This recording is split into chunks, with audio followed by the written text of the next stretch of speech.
Assalamualaikum warahmatullahi wabarakatuh. Teman-teman semuanya, mahasiswa program pendidikan anak usia dini, Fakultas Agama Islam, Universitas Islam Alam.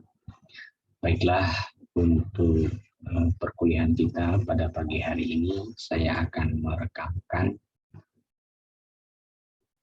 penjelasan tentang course outline pembelajaran bahasa Inggris 2 yang dalam semester ini kita akan laksanakan. Jadi perlu saya sampaikan bahwa mata kuliah kita adalah bahasa Inggris 2, SKS-nya bobotnya 2.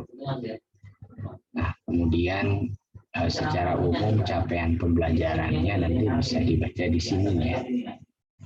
Jadi ada capaian pembelajaran yang sifatnya itu umum yang ditentukan oleh fakultas, dan juga ada capaian pembelajaran yang spesifik tujuannya untuk tentang konteks kebahasaan itu, lebih-lebih bahasa Inggris. Coba kita lihat, misalkan di sini ada tujuan yang pertama ini, ya, bertakwa kepada Tuhan Yang Maha Esa dan mampu menunjukkan sikap religius. Ini capaian pembelajaran yang memang kita ambil dari CPL dan CPMK yang ada disebarkan oleh fakultas.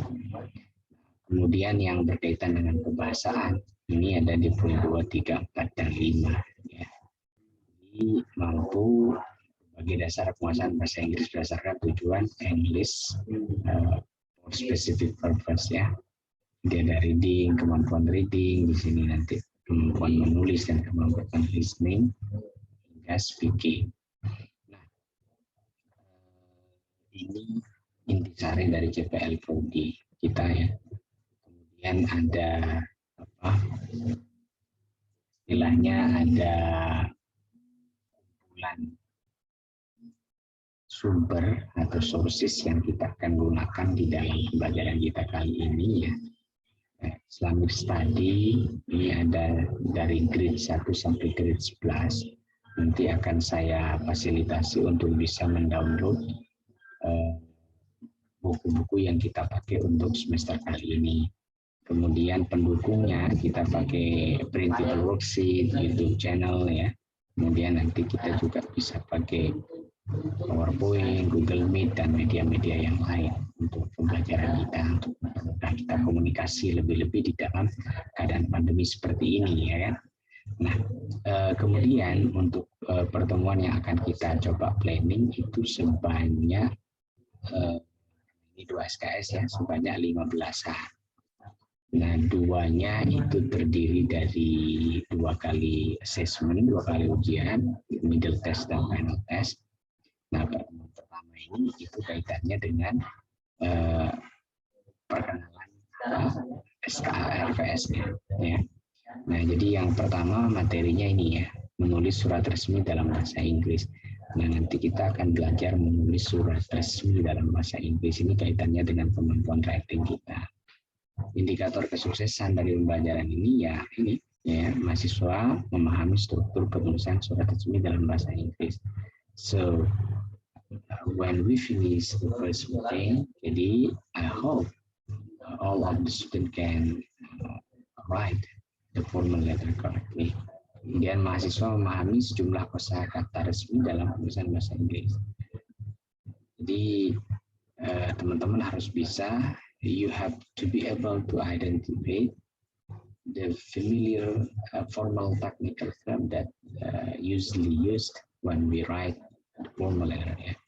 Jadi kita harus bisa menganalisis, mengidentifikasi, mengkelompokkan mana kira-kira kata-kata resmi yang biasanya dipakai oleh seorang penulis surat resmi dalam bahasa Inggris. Nah, sumber materinya ini link YouTube-nya, nanti bisa kita kepoin bersama ya.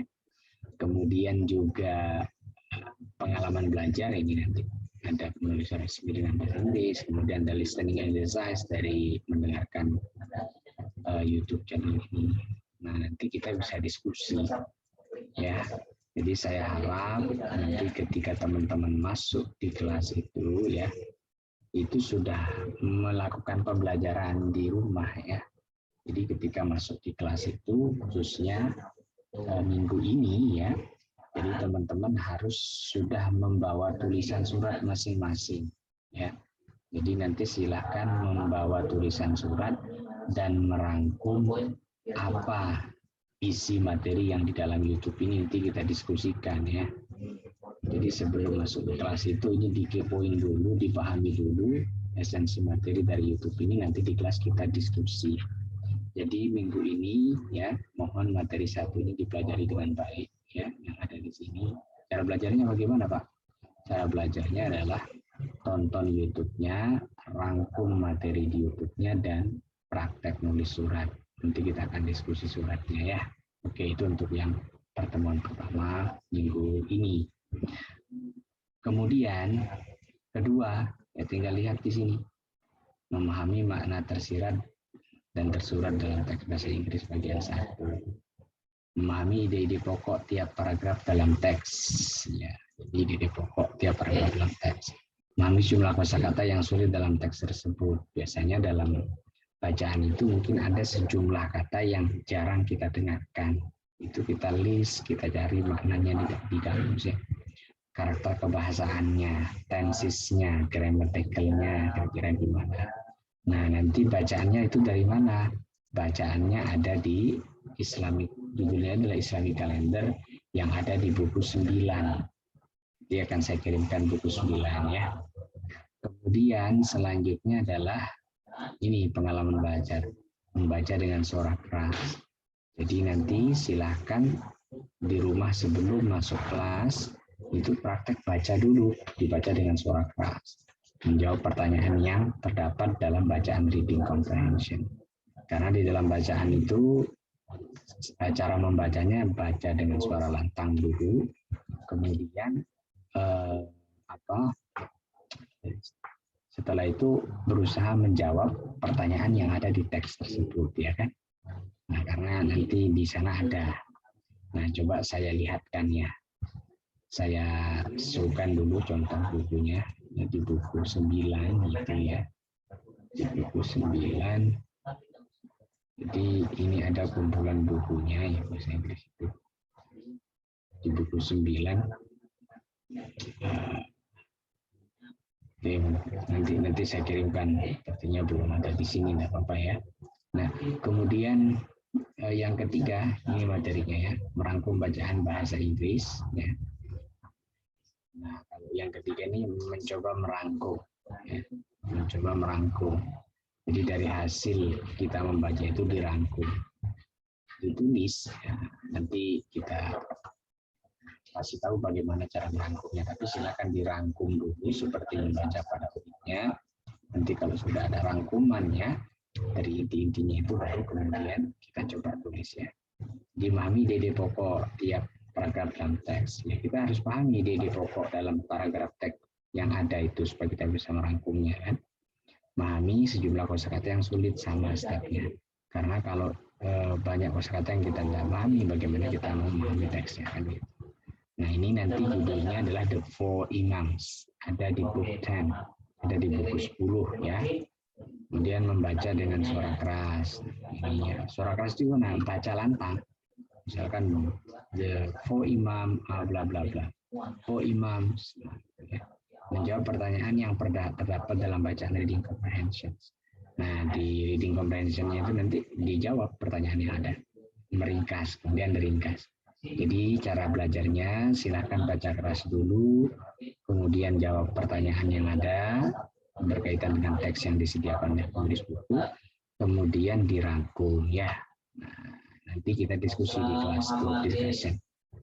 Kemudian artinya ini mohon sebelum masuk kelas itu ini dipelajari dulu, karena kalau nggak dipelajari dulu nanti akan memperlama proses belajar kita di online ya, di online kelas kita. Dan yang keempat, merangkum bacaan bahasa Inggris menjadi ringkas dalam paragraf. Nah, ini bagian 2. Jadi ada merangkum 1, ada merangkum 2. Di teknisnya hampir sama antara merangkum 1 dan merangkum 2 itu. Cuma teksnya yang berbeda. Kalau yang tadi itu The Four Imams, ini Parenting in Islam ya. Nah, ini kan. Kemudian yang kelima juga demikian ya. Ini yang kelima itu adalah membaca 2. Yang tadi membaca 1, ini membaca 2, extensive reading 2. teknisnya sama, pahami ide pokok tiap paragraf. Kosakatanya, karakter perbahasaannya. Nah, baca dengan suara keras, menjawab pertanyaan ya. Nah, kemudian judulnya ini ya, The Night Journey and the Essence to Heaven. Isra Mi'raj ada di buku 11 ya. Kemudian keenam itu adalah masih membaca, ada 3 kali membaca dengan judul topik yang berbeda ya, teknis belajarnya sama. Nah, intinya ya, sebelum masuk ke kelas itu coba dipelajari dulu karena materinya akan saya siapkan di awal. Jadi nanti di kelas itu kita akan lebih banyak berdiskusi ya. Nah, kemudian setelah pertemuan ke-6 dan ke-7 selesai, baru kemudian kita coba review yang sudah kita pelajari untuk persiapan kita middle test nantinya. Setelah middle test bagaimana? Kita lanjut lagi ya dengan topik selanjutnya. Kalau yang pertama kita menulis surat formal, yang kedua kita yang setelah tes pertemuan pertama atau pertemuan ke-8 ya, kita menulis surat informal. Nah, tinggal dirunut di sini. Artinya bentuk RPS ini sudah sangat jelas ya. Bagaimana saya harus belajar dan saya harus belajar dengan apa, ini sudah ada sourcesnya, sudah ada sumber-sumber yang bisa dirujuk atau dikepoin sama teman-teman semua ya. 9, 10, 11, 12, 13. Nah, kemudian baru ke-15 kita UAS. Nah, jadi secara singkat ya, itu RPS untuk pelajaran bahasa Inggris kita. Minggu ini mohon yang ini dipelajari sebelum masuk kelas, ini sudah dipelajari ya. Yang saya blog ini. Kalau ada pertanyaan, bisa ditanyakan. Oke, terima kasih teman-teman semuanya. Sampai ketemu di kelas kita. Allahumma fiqil aqamit thoriq. Wassalamualaikum warahmatullahi wabarakatuh.